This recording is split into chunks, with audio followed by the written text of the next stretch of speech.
Welcome to the deep dive. Today we're looking at networking, but maybe not how you usually think about it. That's right. We're exploring something called slothful networking. Slothful networking. It sounds, well, slow. It's based on Carol Mergel's work, The Art of Slothful Networking. Exactly. And the mission for this deep dive is really to see if this slower, more deliberate way of connecting could actually be, more effective. Okay, so ditching the rush? Pretty much. Yeah. The source asks, what's the rush? It pushes back against that pressure to meet absolutely everyone. Yeah, that constant hustle, it can feel a bit much. So why slow down? Well, the idea is that rushing often leads to, let's say, superficial connections. Going slower lets you actually have meaningful interactions. Quality, not just quantity. Right, quality connections. Makes sense. And it's not just about being slow randomly. It's about being smart with where you spend your energy. Ah, like the pick your platform idea. Spot on. LinkedIn for maybe job stuff or opportunities, Yeah. Twitter for like quick back and forths, and actual events for proper face-to-face time. So choosing the right environment for the right kind of connection. Precisely. Being intentional about where you network. Okay, now this part caught my eye. Ponder before proceeding, connect, then breathe, then evaluate. Yeah, that breathe step is crucial. It's a deliberate pause. A pause before jumping into adding someone on LinkedIn or whatever. Exactly. It gives you a moment to reflect. Is this connection genuinely interesting? Yeah. Or is it just, networking for the sake of it? Then you evaluate, do you really vibe with them?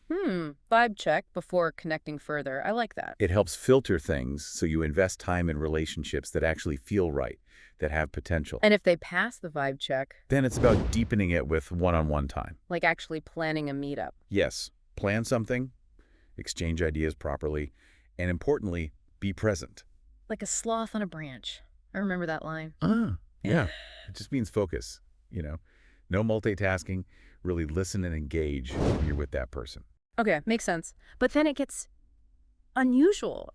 Rest and reflect. Like literally take a nap. Well, maybe not a literal nap every time, but the principle is there.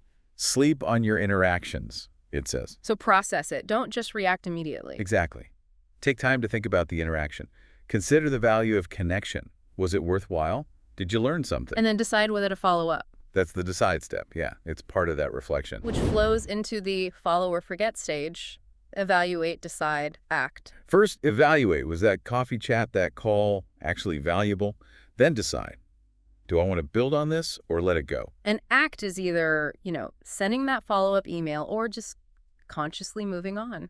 It's a mindful way to manage your network energy. You can't nurture every single connection, so you choose carefully. It sounds less exhausting than trying to keep up with hundreds of contacts. It's meant to be sustainable. The source talks about it being a cycle, too. Oh, yeah.